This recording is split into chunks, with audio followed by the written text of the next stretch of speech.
I'm only one of those rules away from touching me to moving my company. And I'm not going to do it on moral grounds. I will not fund these people anymore to turn around and use my capital as a weapon against me and my family. Zach Abraham, we can waste no time today. We've got to get to some watchdogging. Can't wait. So there's just so much to watchdog. The tax thing is insane. So we now have from four different angles, Democrats/socialists in Washington state planning for taxes to punish businesses, okay? So what are the ones we know about so far? So we know the one we talked about with you, which would be the income tax on high earners, so people who make over $1 million, which will obviously impact job creators and businesses. We know that Katie Wilson, who is going to be the new mayor of Seattle, the socialist, has said that she's interested in progressive tax revenue, which I think we all know what that means. It's probably going to be taxes against businesses. So they're just coming out every single day. Here's what Microsoft's president said, Brad Smith. He did an interview with Bloomberg as all of this is being discussed. And he said, our goal is to continue to be healthy and successful growing here. But we all need the kind of collaboration across the political community to make that possible. He said, if Washington's tax climate continues or worsens, Vancouver, BC would be in line for more jobs if state tax policy were to go off the rails. You don't have to look far to find Vancouver. So what do you make of that? Microsoft is now saying we will move jobs out of the state. Yeah, I'm glad they said that. Situations like this make kind of weird bedfellows. I feel like so many of the big companies around here have kind of maybe not supported, but certainly looked the other way and not paid enough attention to these issues as they've metastasized right in front of us, right? Like, when you and I look at the state of politics in the state of Washington, we're not surprised. I feel like a lot of these guys have just woken up in the last 3 or 4 years and realized, okay, we're heading in a bad direction. Yeah. But I love the fact that they're standing up, and this is the idiotic sophomoric approach that these people are taking. And like we were joking around offline, you heard the old adage, bite the hand that feeds you. Then they bite the hand, then they shoot them in the face, and they kick them on the ground. And like, it's just, guys, if you want more tax revenue, make this a tax friendlier place. Yeah. Get more employers to come here, right, which will compete over labor in your state, which will raise incomes. Like, this is all good. And you don't have to give them a tax holiday. They should pay taxes to be there, but quit looking at them as the adversary. They're your partner. The more money they make, the more money you make. Quit trying to inhibit that relationship. Quit trying to, it's just, they like aspire to be the parasite that kills the host. Isn't it crazy, though? You're so right. Yeah. Perfect example. They aspire to kill the host. And it's just nuts. So Brad Smith says that, right, in Bloomberg on the 21st of November. So that's just a couple days ago. So a few days after that, this is what is sent out. I already mentioned the other taxes. We know, income tax on high earners. Brad Smith says, though, hey, don't do that. We might leave the state. Washington State House Democrats, led by socialist Sean Scott, are having a press conference on the steps of the Capitol to introduce a statewide tax on high-paying jobs. So it says they're going to introduce a progressive tax, 5% on employer payroll expenses above $125,000. So this was a tax that even in this last round of taxes, the largest tax increase in state history, it didn't make it through because it was deemed too controversial because Seattle's jumpstart tax. Seattle already has this. A couple years ago, Seattle passed the jumpstart tax and businesses started leaving because you're taxing high-paying jobs. So the idea of doing that, who pays the tax in that proposal? Who pays the tax then? The business. Right, but it's coming out of the employers. Right. Yeah, the employers take. So okay, so yes. if they make that statewide, then I'd have to start paying a 5% tax on all my employees that make over that. That's awesome. Thanks, guys. That's great. It didn't work in Seattle because what happened is they passed it in Seattle. People warned them, well, businesses are going to leave, and businesses said we'll leave. And now Seattle has this rapidly declining revenue from this jumpstart tax that it thought would be the answer to all their hopes and dreams. And so they're like, oh, well, I guess we got to just tax regular people now. So you want to take a failed tax and make it statewide, and they're going to announce on the steps of the Capitol, led by the only avowed socialist in the Democratic caucus in the House in Olympia.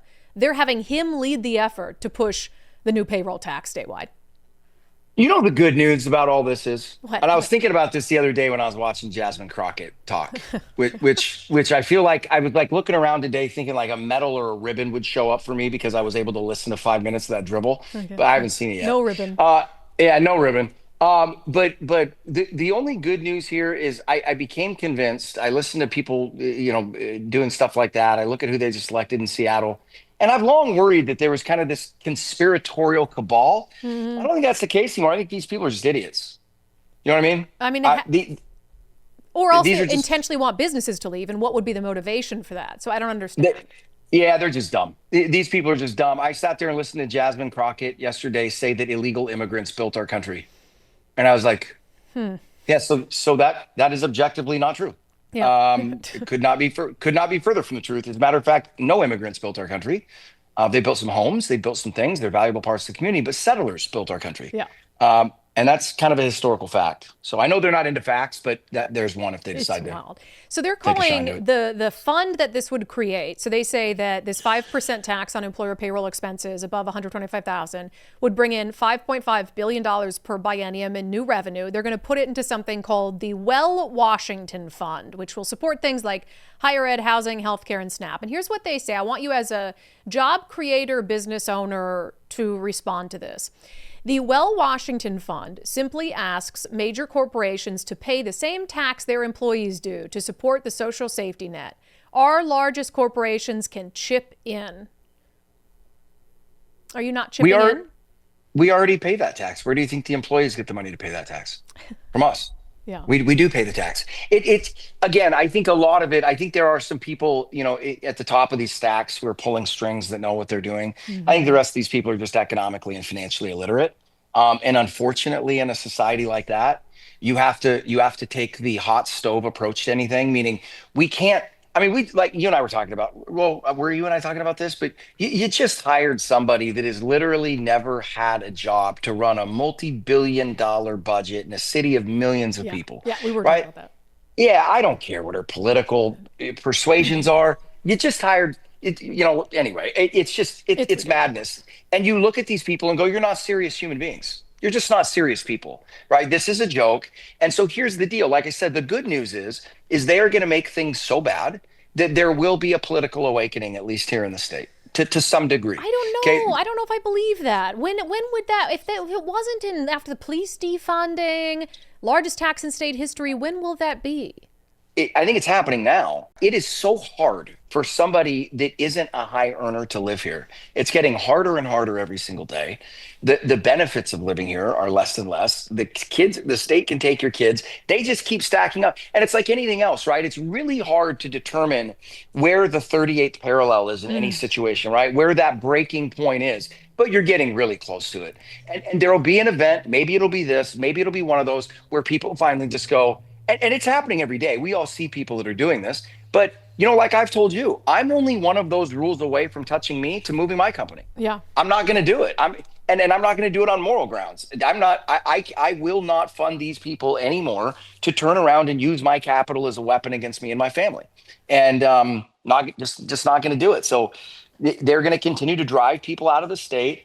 Look, I think you can look to Latin America for an idea of how these things end. Yeah. The problem is that it usually has to get really bad, right? Yeah. Because again, we're not dealing with the smartest people, right? So what are they going to do? They're going to continue to double down on these ridiculous, nonsensical policies, even when we tell them, look, here's going to be the outcome. 18 months later, that's exactly what happened. They're still not going to get religion, right? What needs to happen is it needs to touch them personally. They need to lose a house. They need to lose a job because these are people that feign empathy and compassion, Mm-hmm. right?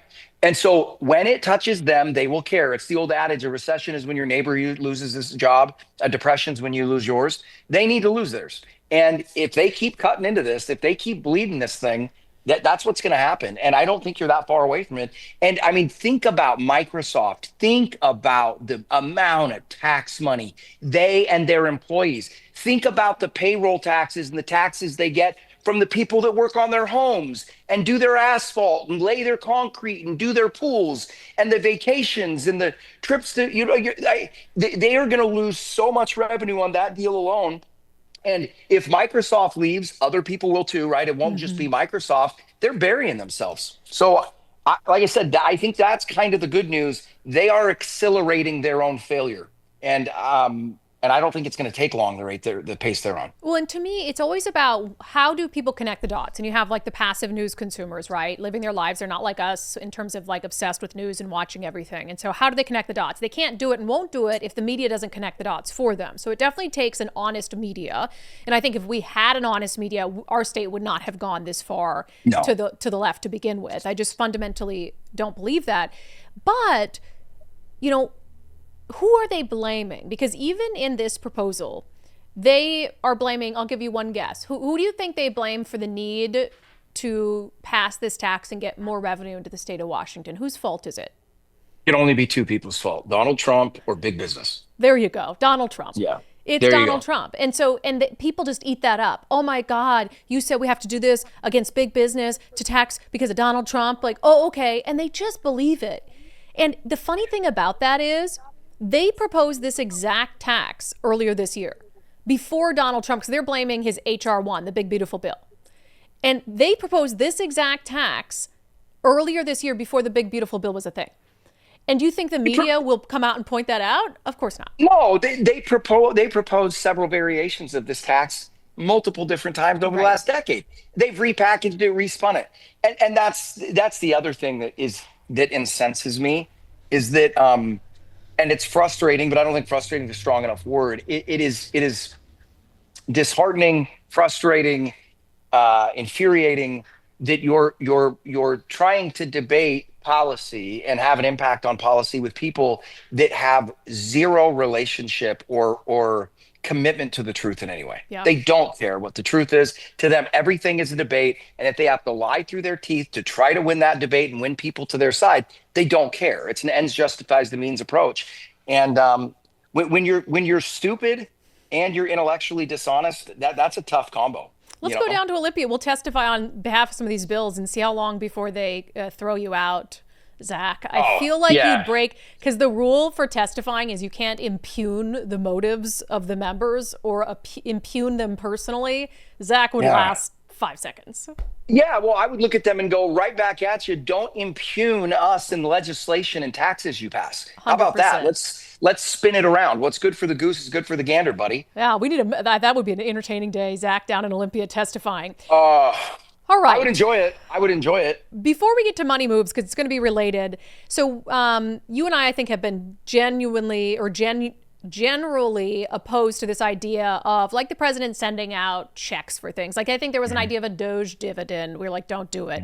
But now the president says they will send out $2,000 tariff dividend checks for most Americans, and they'll do it before the 2026 midterm elections. Good idea or bad idea, Zach? I mean, I think it's pointless. I don't think it's going to engender any. I don't think it's going to get him any votes from anybody that otherwise would have. Maybe some young folks Yeah. would. Um, my biggest reaction to that, and we'll see if I'm correct, but if you were to ask me what the biggest impact of that will be, I think you'll see a pop in inflation. I think you'll see cryptocurrency go ballistic. Okay. That's probably what'll happen. Yeah, and So I get it. And it totally is a midterm thing, obviously. I don't support it. I want to pay down debt. And I think that's what you said tariffs were going to do to begin with. And I don't know if I would, I don't think you would qualify for one, but I don't think I would even qualify for one. I'm not sure what the cutoff is. And I don't want one, like, use it for something else. So I want to say the cutoff isn't the cutoff like at 200 grand. 120, Nicole says, 120. 120. Something Yeah. like that. So Yeah. under that, you might get it. The question is, okay, let's say they get sent out. It seems like the president is set on doing that. From a money management perspective, what's the best use of that money? There was this question. Let me ask it this way. There's this question, guy on X. He said, my coworker is 40 with 2 young kids, been living paycheck to paycheck, has $5,000 in credit card debt, never been able to vacation as a family. He just got a $5,000 bonus at work. He can finally pay off the credit card debt, or he can take the family to Disney. Which should he choose? Here, I've got 3 kids. I'm not much older than that guy. I sympathize. I've been in similar positions, but I would say, look, um, outside of a good marriage And in my opinion, moral rooting and moral grounding, I think one of the greatest things that you can give your children is your own financial stability, right? Both so that you don't become a burden to them, and so you can help them, right? You can help them because they're going to need it. And so what I would say is pay off the credit cards this year, and God willing, use the bonus next year, Yeah. right? But pay it off. If I could have one thing I would say to kids, avoid debt at all costs, especially if it is not tied to an appreciating asset like a home. Okay. And even with a home, I would encourage you, rents are dropping. I would anticipate rents to stay probably significantly below mortgages for quite some time. Take advantage of that. That's an arbitrage. People are like, but I have to own a house. No, guys, there is no such thing as buying a good asset at a bad price. Any investment you pay too much for will be a bad investment. And people always forget about that, right? Yep. It's like, has Bitcoin been a great investment? Yes. So far, not if you bought it at 120 grand, right? And so the price of what you pay for a thing is going to be the determinant.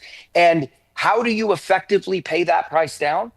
Every dollar your down payment increases, the cost of purchasing that home is going down. They're like, Zach, the cost is, you're going to finance it. Every dollar you don't finance is a dollar less that you're not going to have to pay back to the bank in interest, right? The cost of ownership is going down. So take advantage of that rent arbitrage. Rather than paying a $3,200 or $3,500 a month mortgage, pay that $2,300 a month, pay off the debt. It is such an advantage. Don't go buy the new car. Go buy the Honda that's 6 years old with 90 to 100,000 miles on it. Pay cash. Guys, it's what I did. I'm not one of those people telling you to not do what I did. I drove around a Ford Focus with 200,000 miles on it, right? But I didn't have to pay for it, right? Yeah. So avoid the debt at all costs. It kills you. And guys, there is no better feeling. You can have great vacations right around here. You can go take day trips with the kids, go stay in a cabin for a night up in the mountains. You can get that cheap. There's so much stuff you can do. Get financially free of debt any way you can and prioritize it. Like I just said, highest interest rates, and especially if it is not tied to an asset. Mortgage debt is different. It's not like credit card debt. That's true. But get all of that other debt gone as quick as you can. Look at that. I just need to clip that, send it to every public school in America and show it to the high school seniors. Because we were going to talk about this today, but and I was like, maybe not. But then you brought it up. The average monthly payment for a car in America right now, $766. I know. And then so that means the average household, right? The average household is paying $1,500 a month for cars. Crazy. Right. And that's My if you go first out right mortgage- now and buy a new car, by the way. I want to be clear. It's Yeah, if you yes. go out and buy a new car right now, the average monthly payment on that new car will be in the 700s. You wouldn't believe how many times I see $1,000, $1,200, $1,500 car payments for individual cars. My first mortgage was $1,600. Yeah. People are paying that much in car payments. And guys, listen, another quick way to think about this. Every time you are paying interest on a loan, you are realizing somebody else's investment. You are literally you're contributing to that person getting rich at your expense. Every dollar in interest. And if you think about that, add up the amount of money you pay in interest every year and extrapolate that over 60 years. And then think about what would happen if that amount of interest you were paying those people would have gone into an account that, let's say, was averaging 8% a year. I've done the math on that. You do that with the average person. By the time they're 65, that number is like $3.5 million. Wow. $3.5 million. I can't remember exactly what it is, but it's around that Crazy. part. But you think about how much money. If you buy a $600,000 house, you will pay usually about $700,000 to $800,000 interest on that house. Wow. Right? So if you're investing all that money that you're otherwise paying somebody else in interest, and how do you do that? By staying out of debt. Yeah. Well, and then you got to get the government to stop taking all your money. That's a big piece of the puzzle as well. So, it's paying that a would lot. help. Paying a lot to the Democrats in Washington State.